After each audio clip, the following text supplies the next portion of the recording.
Right, we'll try again. No distractions, no noise in the background, no flickering lights, except for shining lights in my eyes. I'm sorry, I can't help that. Let's speak about who owns Scotland. Right, when I was a kid, we used to go about all over Scotland with my father in his car. You could access most places in Scotland without too much hassle. But then, fast forward a few years, my own children used to come in the car with me and my wife. We used to go for runs and what have you. We used to go camp in the hills, what have you, no problems, no hassles. But then one day we realised it, things were completely and utterly different. When did it first hit us? We used to go camping at a place called Forest of Birse, up past Bankery. I was a heap of the family went there once, umpteen tents. It was absolutely brilliant.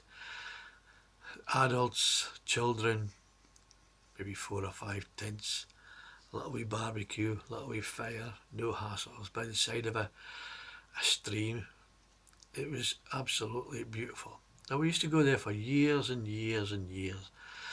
So one day we were all there, the Land Rover turns up. Guy with his plus fours, his shotgun under his arm, his typical Land Rover. He marches over and says, "You've got to get off this land." And he says, Why have we got to get off this land? It's private land, you've got to get off it. He said, "Wait a minute, hold it. We've been coming here for years and years and years. Why have we got to go off?" He says, "I'm not going into it, just get off. If you don't get off, I'm going to phone the police." He says, "Oh, you're speaking absolute load of rubbish." He says, "I'm not kidding.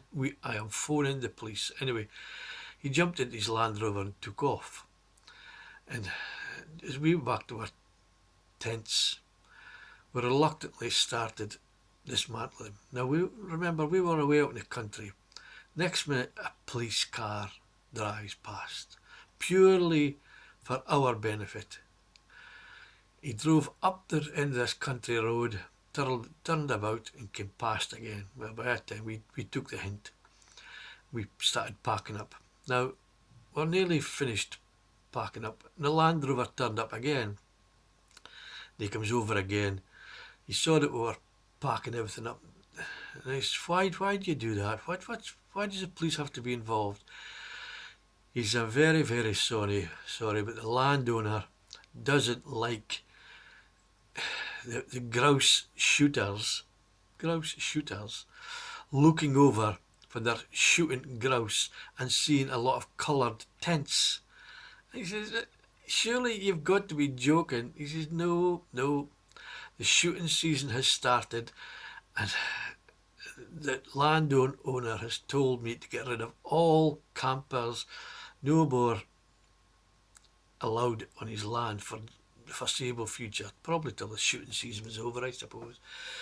And we told him, "You know something, this was a couple of 100 years ago. We'd have took a claymore and switched your bloody head off." And he laughed. He says, "I know, you're right." He says, "I've probably been standing beside you." He says, "But I've just got to do my job."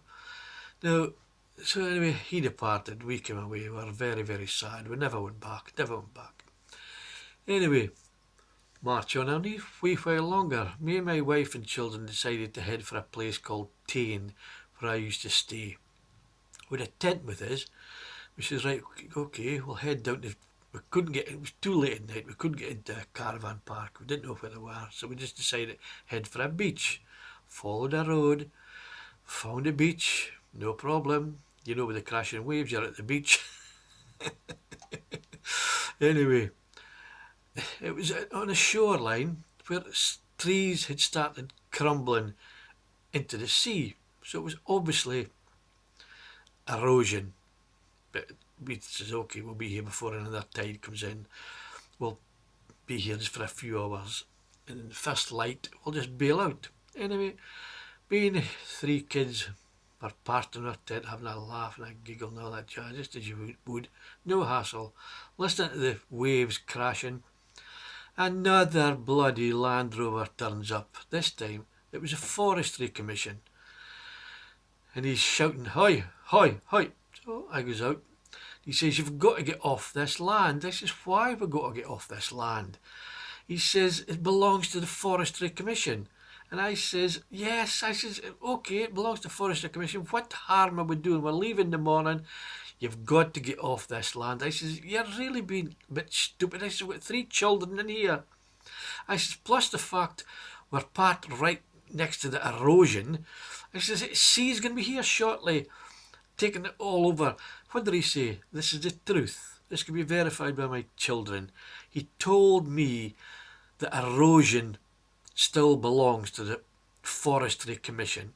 I've never heard so much twaddle in all my life. The erosion. Now, if we speak about a job's worth between gamekeepers and I don't know what the hell he was, just a worker for him.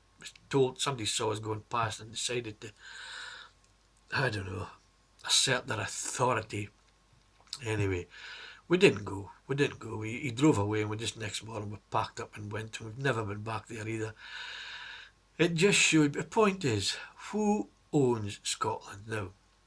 This is not waffle, no conspiracy theories. The Ministry of Defence owns very large tracts of Scotland. Ministry of Defence. This is, remember, our regiments, Scottish regiments, were decimated a few years ago. So I presume it must belong to Westminster Parliament. Must. Right, who else owns it? Landowners. Now let's look at landowners. In fact, thank God they're being looked at now. Who owns it? For the most part, they got it from being their family, obviously not them. Their family were traitors to Scotland a very long time ago, before the 1700s, before the Act of Union and all that jazz came in. They done favours for Westminster Parliament, favours by, well, look into your history about Scotland, see exactly what favours they'd done. But it was enough for them to get presented with land. Now, how the hell can you, Westminster Parliament, dish out land in Scotland to people who does them favours? It belonged to the Scottish people. It belonged to this, it had been belonged to the Scottish people for thousands of years. All of a sudden, who comes along? Westminster Parliament. I don't remember the exact date all this started getting dished out, but I suppose we could start round about, give or take a few hundred years, 1700s. Absolute twaddle. Scotland is a beautiful country.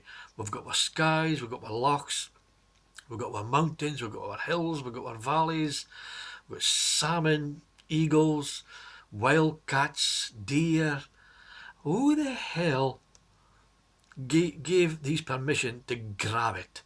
These landowners, for a start. We got it as a gift. Yeah, for being a bloody traitor, you... Ministry of Defence. Who gave them the land? Who gave them it? I mean, think about it. Think about it. I don't know how it's going nowadays, but I well believe nowadays, well, I would like to think that SNP slowly making inroads into all that nonsense. I know they were going to. I don't know if they have so far. But need I say more? Need I say more? Look into it. Who owns Scotland? Can we still roam about till the heart's content? Can we park our tents by the side of our beautiful river without fear of some bloody Land Rover turning up with his green camouflage and something, a shotgun tucked under their arm, asking us to leave? Will we be shifted because of the erosion? I'm laughing, but who... I'm repeating myself now, I'm beginning to bore myself shitless. Who owns Scotland? It's Scotland, Scottish people who owns it. They own it. They've lived the land, worked the land for hundreds, thousands of years. When did it all change? Well, I'm going to leave you with that. Anyway, I've got a nice St Andrews hat. I was going to put on all my Scottish attire, but no, I think you're getting fed up with that. Not to worry. Look into it. Start exercising your Scottish rights. Being able to roam where you want. Well, maybe slowly changing, but we shall see. Look at the Ministry of Defence and the landowners. Thieving rogues. Toodaloo.